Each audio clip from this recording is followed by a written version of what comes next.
নমস্কার, আমি আচার্য পলাশ মায়ানতন্ত্রের জগতে সবাইকে স্বাগত জানাই। গ্লোব টিভির পর্দায় সন্ধ্যা 5:55 ফোন ইন লাইভ অনুষ্ঠানে আপনাদের সামনে হাজির হয়েছি। দেখুন, সরাসরি ফোন করতে স্ক্রলে দুটি নাম্বার যাচ্ছে, সেই দুটি নাম্বারে ফোন করতে পারেন। আমি আপনাদের সামনে গ্লোব টিভির পর্দায় লোকনাথ ব্রহ্মচারীর তার জীবন কাহিনী এবং বাণী আপনাদের সামনে তুলে ধরছি। কি কি বিচিত্র ঘটনা লোকনাথ বাবা ঘটিয়েছিলেন তার জীবনকালে এবং কি কি উপদেশ দিয়েছিলেন সেগুলোই তুলে ধরছি। মনীষীদের উপদেশ এবং তাদের জীবন কাহিনী শুনে মানুষের নিজেদের জীবনযাত্রাকে একটু পরিবর্তন করা উচিত, শুধু শুনলে হবে না। সেই উদ্দেশ্যে নেই আপনাদের সামনে সেটা তুলে ধরছি, যাতে আপনারা আমার যারা দর্শক বন্ধু রয়েছেন তাদের মতো করে পুরোপুরি না হোক, কিছুটা ভাবে জীবনযাত্রা সেইভাবে ফলো করা তাদের বাণী অনুযায়ী। এবং সাধকদের এই জীবন কাহিনী যখন আপনাদের সামনে আপনাদেরকে শোনাই, তখন সেই উপন্যাস ভারতবর্ষের সাধক থেকে নেওয়া উপন্যাস থেকে, তো সাধকদের যদি গুণাবলী আমার মধ্যে না থাকে, তাহলে আমি আপনাদের সামনে এই প্রস্তাব রাখতে পারবো না বা তাদের জীবন কাহিনী তুলে ধরতে পারবো না। আমি অনুষ্ঠান টিভিতে বসা বিভিন্ন জ্যোতিষের থেকে একটু বিচিত্র রকম করি, ঠিক কথা। আমি টিপস টোটকা একটু কমই দিই। যারা চেম্বারে আসেন, কারণ টিপস টোটকাগুলো রাশিভিত্তিক খুব ভালো কাজ করে, সেই জন্য তাদের জন্যই এটা থাকে।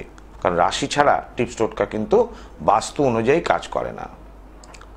আজকে আসছি লোকনাথ বাবার 31 নম্বর পর্বে। বাবা লোকনাথের হিমালয় পর্বত থেকে পুনরায় চন্দ্রনাথ পাহাড়ে ফিরে আসার পর এমন দুটি বিচিত্র ঘটনা ঘটিয়েছিলেন, তার মধ্যে একটি আপনাদের বলা হয়ে গিয়েছে। আজকে 31 নম্বর পর্বে আরেকটি বিচিত্র ঘটনা বলবো, সেটা শুনে আপনারা যথেষ্ট অবাক হবেন। শুনুন মন দিয়ে। একটি বিস্ময়কর ঘটনা যেটা চন্দ্রনাথ পাহাড়ে ঘটেছিল। জনমানবহীন দুর্গম পার্বত্য অরণ্যে সিদ্ধ সাধকদ্বয়, অর্থাৎ লোকনাথ বাবা এবং বেনি মাধব, দুজনেই হিমালয় থেকে চন্দ্রনাথের উদ্দেশ্যে যখন আসে, সেই সময় তাদের নিরাপদ স্থানটি বেছে নিয়ে তারা ধ্যানমগ্ন হলেন। দুজনেই, অর্থাৎ লোকনাথ বাবা এবং বেনি মাধব দুজনেই সেই স্থান বেছে নিলেন যেখানে তারা ধ্যানমগ্ন হবেন। সহসা তারা দেখলেন অদূরে এক হিংস্র বাঘিনী ক্রুদ্ধ ভঙ্গিতে দণ্ডায়মান। অর্থাৎ লোকনাথ বাবা এবং বেনি মাধব দুজনেই দেখলেন যে কিছু দূরে একটা বাঘিনী হিংস্রভাবে গর্জন করছে। তাদের দেখে সাধারণ মানুষ এই অবস্থাতে কি করবেন? পলায়ন করবেন, অর্থাৎ সেখান থেকে পালিয়ে যাবে। কারণ ভয় ভীত তো মানুষ হবেই। বাঘ যদি খেয়ে ফেলে বা কামড়ে দেয়, এবং খেয়ে ফেলার সম্ভাবনাটাই বেশি। কিন্তু সাধকদের যোগ শক্তির সাধনা এতখানি, জন্তুরা কিন্তু আগে বুঝতে পারে তারা কি হলো। বলি, চারিদিকে হিংস্র বাঘিনীর গর্জনে ইকো আওয়াজ হচ্ছে, মানে বাংলায় যেটাকে বলে ধ্বনিত হয়, তার আওয়াজ ধ্বনিত হচ্ছিল এবং কম্পিত হচ্ছিল, কাঁপছিল চারিদিক। সেই বাঘিনীর সঙ্গে রয়েছে কয়েকটি সদ্যজাত শাবক, অর্থাৎ সবে জন্মেছে এরকম বাচ্চা বাঘিনীর সঙ্গে রয়েছে। বাঘিনীর ভয় হয়েছে এই ভেবে সাধুরা পাছে তার শাবকগুলিকে অপহরণ করে নেয়।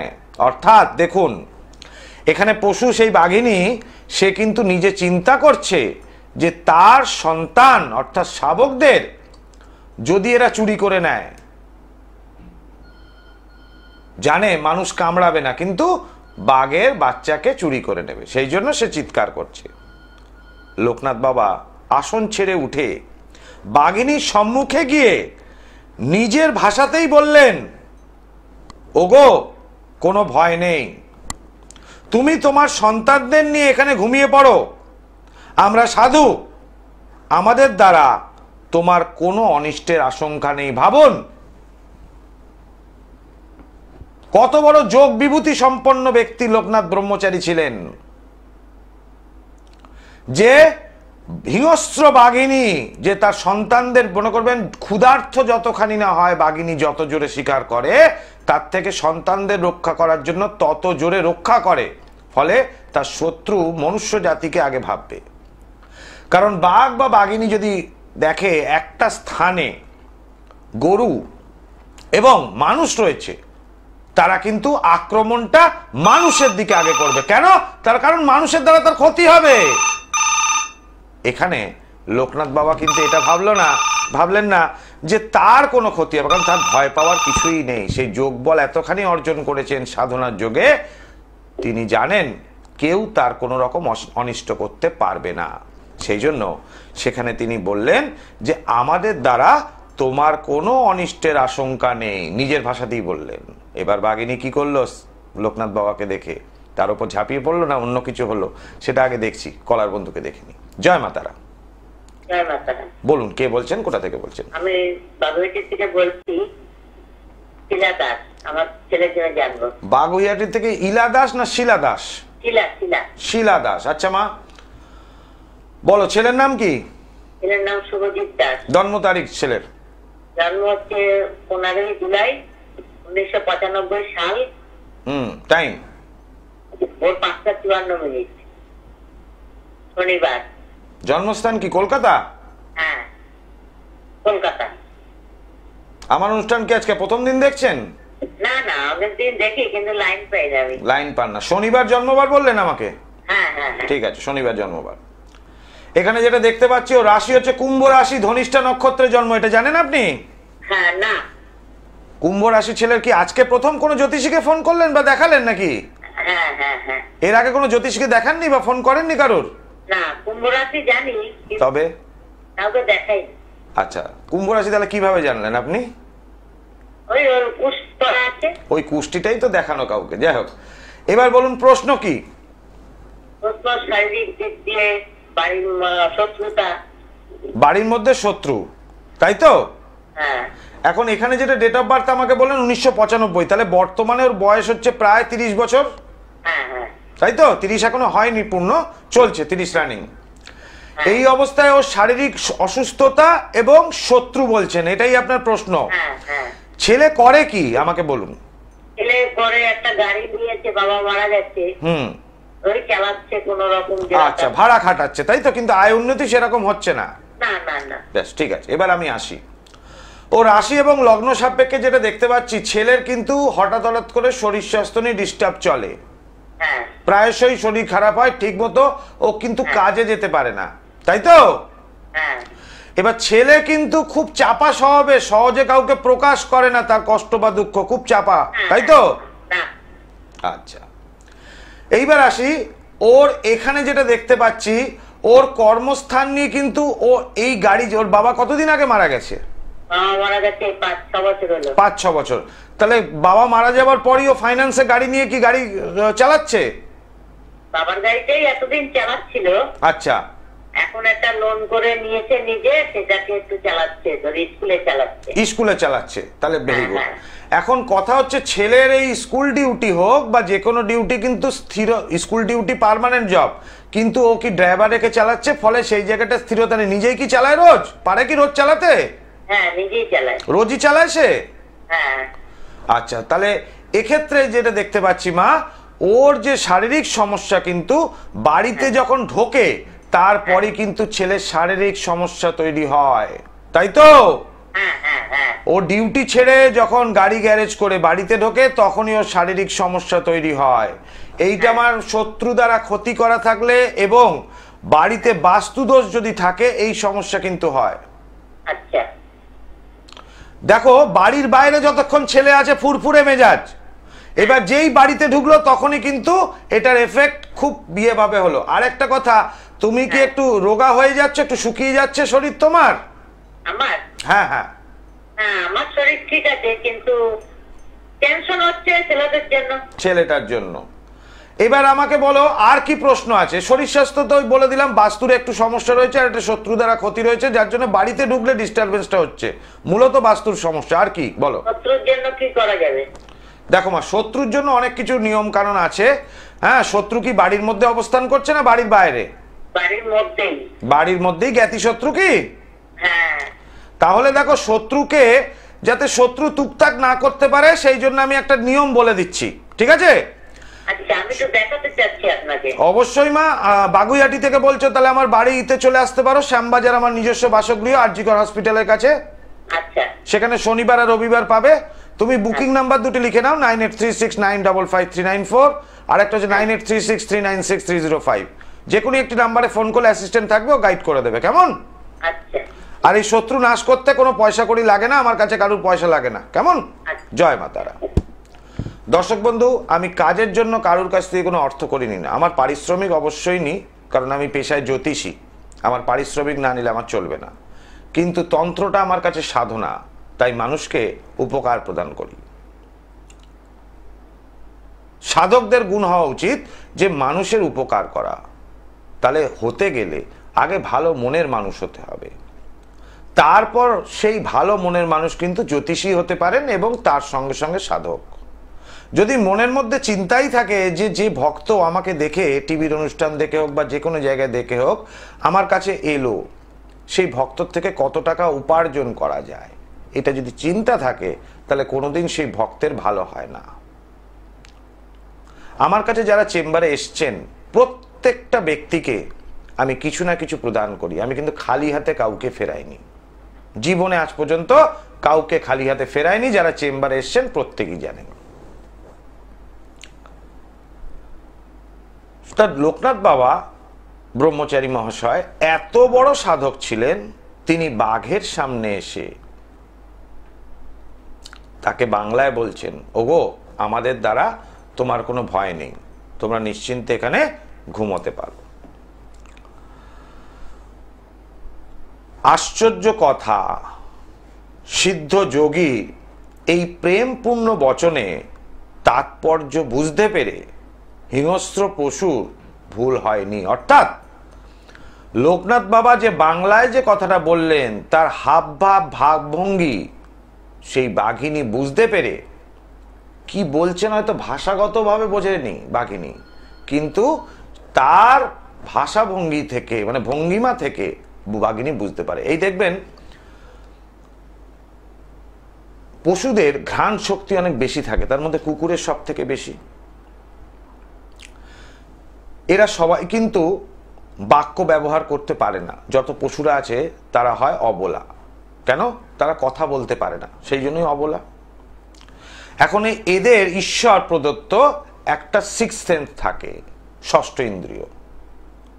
সেই ষষ্ঠ ইন্দ্রিয়র দ্বারা কিন্তু তারা বুঝে নেয় যে সামনের মানুষটি কিরকম, সে বিড়াল হোক, কুকুর হোক, বাঘ হোক, আর সিংহ হোক, আর হাতি হোক, তার উদ্দেশ্যটা বুঝতে পারে।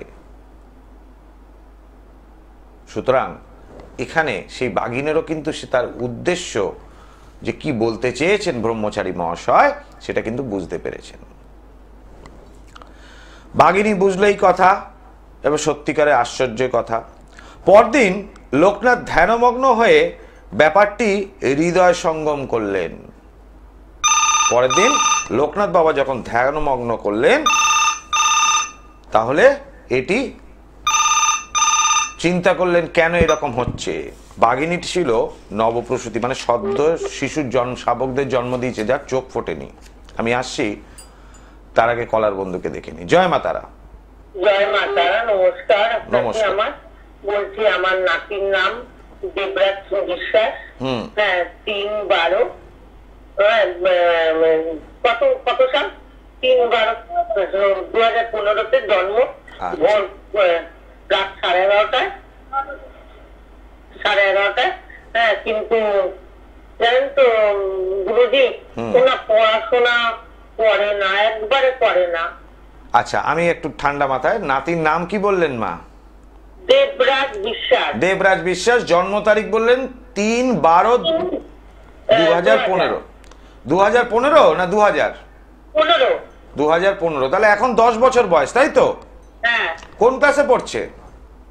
4-এ পড়ছে। ক্লাস 4। জন্ম তারিখ, জন্ম সময় হচ্ছে 11:30 রাত্রিবেলা, তাই তো? আচ্ছা, জন্মস্থান কোথায়? আরজিকর হসপিটাল। আচ্ছা, আরজিকর হসপিটাল। আপনি বলছেন কোথা থেকে? আমি এখন লেকটাউনে, আমি কিন্তু আমার বাপের বাড়ি আরজিকরের পিছনে সরকার বাগান আছে না। আচ্ছা আচ্ছা আচ্ছা আচ্ছা, আমার পাশের পাড়া, ঠিক কথা। হ্যাঁ। এইবার মা একটা কথা বলি, হ্যাঁ বাবা বলো। আপনার নাতির বয়স 10 বছর, ক্লাস 4-এ পড়ে, তাও পড়াশুনো করছে না, ছটফটে দুষ্টুমি করছে তো, না মোবাইল দেখছে? আগে সেটা আমাকে বলতে হবে।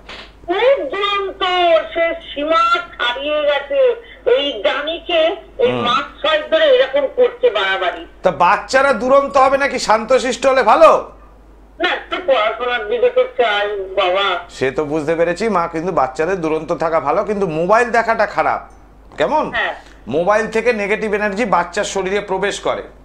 আচ্ছা। যে কোনো মানুষের শরীরে mobile phone, Android mobile phone থেকে যেগুলো আমরা দেখি সেই স্পিরিটগুলো আমাদের শরীরে ঢোকে।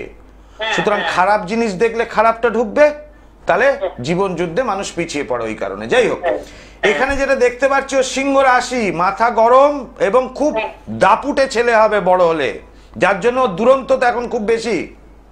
আচ্ছা। ভালো, মনটা খুব ভালো, এমনি মন ভালো ছেলের, কিন্তু কথাবার্তা ভীষণ রাপ। এখন ছোট বয়স তো, বয়স বাড়লে লোককে স্ট্রেট কাট কথা বলে দেবে, এটা খারাপ। খুব টকবক টকবক করে কথা বলে তো। হ্যাঁ, খুব স্ট্রেট কাট কথা বলে এখনই। এখনই বলে না? হ্যাঁ। বাপ রে বাপ, তাহলে তোকে তো কিছু বলাই যাবে না। না, খুব স্ট্রেট কাট কথা বলে, খুব স্ট্রেট কাট কথা বলে। সে মা হোক, আমি হোক, বা ওর মামা হোক, ও বেশ আমার কাছে মানুষ কি বলুন তো, বাবা নিরুদ্দেশ, বুঝেছেন তো? আচ্ছা আচ্ছা। ওর মা আমার কাছেই কাকেন, মা বাচ্চাও কাকেন। আচ্ছা। শৈলেন্দ্র, আপনি তো শ্যামবাজারে থাকেন, শৈলেন্দ্র সরকার স্কুলে পড়ে ও, জানেন? হ্যাঁ ঠিক আছে, জানি, শ্যামবাজারে। তো এইবার মা, এখানে এই যে চঞ্চল দুরন্ত বাচ্চাটি, সেটা তো আমি বলে দিলাম আপনাকে, তারপর তো আপনি পুরোটাই ক্লিয়ার করলেন। তাহলে এখানে ওর সমস্যা কোন জায়গায়? আপনি দুরন্ত কমাতে চান, না কি চান যে ও একটুখানি পড়াশোনায় ভালো হোক বা পড়াশোনা করুক? পড়াশোনা চাই আমি। তাহলে দুরন্ত কমাতে চান না, কিন্তু পড়াশোনা চাইছেন, তাই তো? দুরন্ত করুক, আমার ঠিক আছে, আমার পড়াশোনাটা বজায় রাখবো। পড়াশোনাটা আগে বজায় রাখতে হবে। তাহলে তো মা এই জায়গাটা কিন্তু সত্যিকারের, ওর যে হরস্কোপ আমি দেখতে পাচ্ছি, এবং ছেলের কিন্তু মেধা শক্তি ভালো আছে, স্মৃতিশক্তি যতখানি না হোক, মেধা শক্তিটা খুব ভালো আছে, কিন্তু ওর যেটা আমি পাচ্ছি, তো ওর পড়াশোনার জায়গাটা, অর্থাৎ লোয়ার এডুকেশনের জায়গাটা ডিস্টারবেন্স আছে। আচ্ছা। এই জায়গাটা এতখানি খারাপ হবে, মানে পড়বে সবকিছুই কিন্তু ভুলে যায়, আর বই নিয়ে মোটে বসতে চায় না, কিছুক্ষণ বসার পর উঠে যাবে। সত্যি কথা, কথা মিলে যাচ্ছে, একদম মিলে যাচ্ছে তো। তাহলে তোমার বাচ্চা যদি আসতে পারে ভালো, যদি না আসতে পারে ওকে নাও প্রয়োজন হয়, ওর 1 কপি ছবি নিয়ে তো যোগাযোগ করতে হবে চেম্বারে, নিশ্চয়ই আমি ঠিক করে দেবো। একদম আরজিকর হসপিটালের উল্টো দিকে আমার বাড়ি। না না, রায়চরণ সাধুখান রোড, ওখানেই আমার বাড়ির মন্দির। আচ্ছা আচ্ছা, ওই মেডিকেল কৈলাসপতি মিলের গাড়ি মেন রাস্তা, একদম মেন রাস্তা দিয়ে চলে আসলেই আমার বাড়ি। ওখানে আচার্য পলাশের বোর্ডও লেখা আছে, যাকে জিজ্ঞেস করবেন প্রত্যেকে দেখিয়ে দেবে আমার বাড়ি। আচ্ছা আচ্ছা, ঠিক আছে বাবা, আমি যাব। শনিবার আর রবিবার পাবে মা আমার বাড়িতে, কেমন? হ্যাঁ, আমার এটাই শুধু, আপনি তো মন দিয়ে পড়াশোনাটা করাবেন। ঠিক আছে, কোনো চিন্তা নেই, ঠিক হয়ে যাবে। চেষ্টা করি, তাই জন্য আপনার প্রোগ্রাম আমি দেখি, আমি ভীষণ লোকনাথ বাবাকে শ্রদ্ধা করি। প্রোগ্রাম ভালো লাগে তো? হ্যাঁ, আমার নিশ্চয় ভালো লাগে, আমিও ওনাকে প্রচন্ড শ্রদ্ধা করি, লোকনাথ বাবাকে। নিশ্চয়ই শ্রদ্ধার পাত্র উনি। হ্যাঁ, ঠিক আছে মা, শ্রদ্ধা করি ওনাকে। আপনি বুকিং নাম্বারটা লিখে নিন, 9836955394 আর 9836396305, দুটো নাম্বারই লিখবেন। এখন নেটওয়ার্ক প্রবলেম থাকে তো, একটা অনেক সময় পাওয়া যায় না, দুটো নাম্বারই লিখে দিয়ে শনিবার আর রবিবার আমার বাড়িতে পাবেন, আরজিকর হসপিটালের কাছে। জয় মাতা। সকালে? হ্যাঁ, সকালের দিকে পাবো না বিকেলের? বিকেলের দিকে মা, বিকেলের দিকে পাবেন। আচ্ছা ঠিক আছে, যাবই, নিশ্চয়ই যাবো আমি, নিশ্চয়ই আমি দেখে নেবো, কোনো চিন্তা নেই। দর্শক বন্ধু, আমি প্রত্যেকটা ব্যক্তিকে সহযোগিতা করি। মানুষের এই যে মঙ্গল করা একটা নেশার মতো, যেমন প্রত্যেকটা একটা নেশার শুভ দিক অশুভ দিক আছে, তা মানুষের মঙ্গল হোক এটাই আমি চাই। আমি বলছি না আমি ভগবান, আমি এটাও বলছি না যে আমার কাছে 100 জনই আসলে 100 জনই উপকার পাবেন, কিন্তু আমি চেষ্টা করি 100 জনকে উপকার দিতে, এবং আমি দেখেছি স্বতঃস্ফূর্তভাবে সেই 100 জনই আমার কাছ থেকে উপকার পেয়েছেন। কেউ কিন্তু আমার কাছে খালি হাতে আজ পর্যন্ত ফেরেনি, যার জন্য আমার কোনো ব্যাড ট্র্যাক রেকর্ড নেই। অনেকের খারাপ রেকর্ড থাকে যে টাকা নিয়েও কাজ হয়নি, কিন্তু আমার ক্ষেত্রে এই কিন্তু ব্যাড ট্র্যাক রেকর্ডটা নেই। তো বলতে গিয়ে কি হলো বাঘিনীর ব্যাপারটা, তার আগে একটু কলার বন্ধু এসে গেছে, তাকে দেখে নি। জয় মা তারা। জয় মাতা। বলুন কে বলছেন, কোথা থেকে বলছেন? হ্যাঁ, আমি মুর্শিদাবাদ থেকে বলছি। আমি একটু ভাইয়ের সম্পর্কে জানতে চাই। কি নাম আপনার? আমার নাম বিশ্বজিৎ সরকার। আচ্ছা, ভাইয়ের নাম কি? ভাইয়ের নাম সুজিত। সুজিত সুজিত কি সরকার। সরকার। আচ্ছা, জন্ম তারিখ বলুন সুজিতের। 20/2/94। 20 ফেব্রুয়ারি 1994। 6 বছর 25, তাহলে 31 বছর বয়স। বলুন টাইমটা বলুন, জন্ম সময়। টাইম হচ্ছে রাত 8টা। মুর্শিদাবাদে জন্মস্থান, আমতলা হসপিটাল।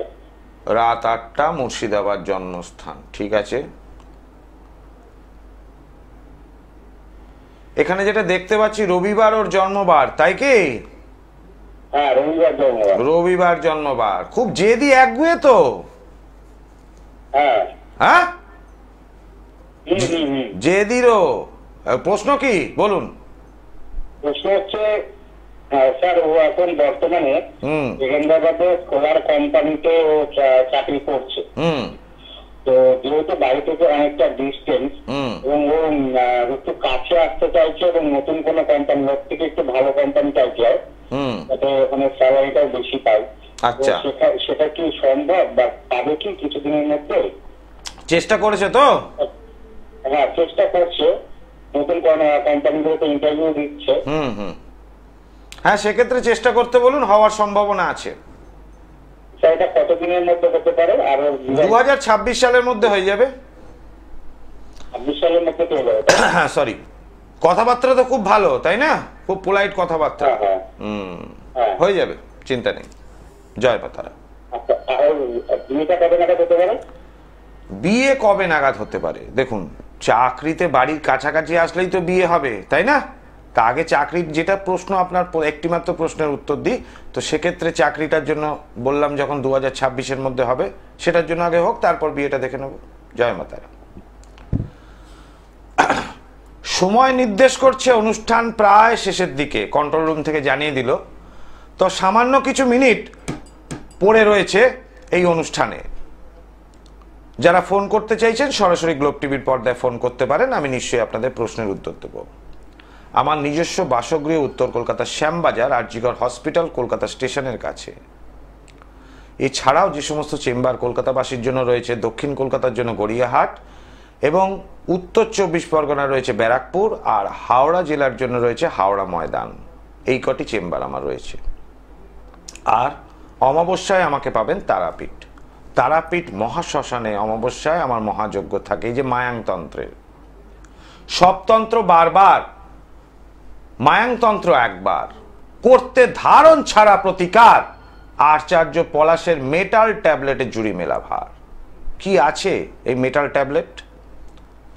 ধারণ ছাড়া প্রতিকার, আচার্য পলাশে। যে যজ্ঞে আহুতি দেখতে পাচ্ছেন আপনারা টিভি স্ক্রিনে, এই অদৃশ্য শক্তি হাই ট্রান্সফার এনার্জিকে আহ্বান করতে হয় সাকল্য প্রয়োগ দ্বারা। যদি বশীকরণের ক্ষেত্রে হয়, তাহলে কামিনী মোহিনী দেবীকে আহ্বান করতে হয়। তিনি একটা অপ্সরা, কামিনী মোহিনী। সেই অপ্সরাকে আহ্বান করতে হয়। ওখানে মা দুর্গা, মা বগলাকে আহ্বান করলে হবে না, ওখানে অপ্সরাকে আহ্বান করতে হবে। আর যে যাকে বশীকরণ করবে সেটা তাকে প্রেরণ করতে হবে সেই সৌন্দর্য। সে পুরুষ হতে পারে, নারীও হতে পারে। তাহলেই অপরজন তার প্রতি আকৃষ্ট হবে এবং বশীভূত হবে। একই বলা হয় বশীকরণ ক্রিয়া এবং ধারণ ছাড়া প্রতিকার। 100% প্রতিটা ক্ষেত্রে আমার সন্তানকে কিছু পড়ানো যাবে না, আমার স্বামীকে কিছু পড়ানো যাবে না, বা একে কিছু পড়ানো যাবে না, বিশ্বাস নেই। কিন্তু কাজ আমি দেখিয়ে দিয়েছি, তারপর তারাও বিশ্বাস করতে বাধ্য হয়েছে যে আচার্য পলাশের কাছে না বলে কিছু হয় না, আর এই মায়াংতন্ত্রে না বলে কিছু হয় না। আজকের মতো অনুষ্ঠান আমাকে এখানেই শেষ করতে হচ্ছে। আসবো লোকনাথ বাবার সঙ্গে সে বাঘিনীর পর্বে কি হলো আগামী দিনের পর্বে। সবাই ভালো থাকুন, সুস্থ থাকুন। ওম সর্বমঙ্গল মঙ্গলে শিবে সর্বার্থ সাধিকে শরণ্যে ত্র্যম্বকে গৌরী নারায়ণী নমস্তুতে।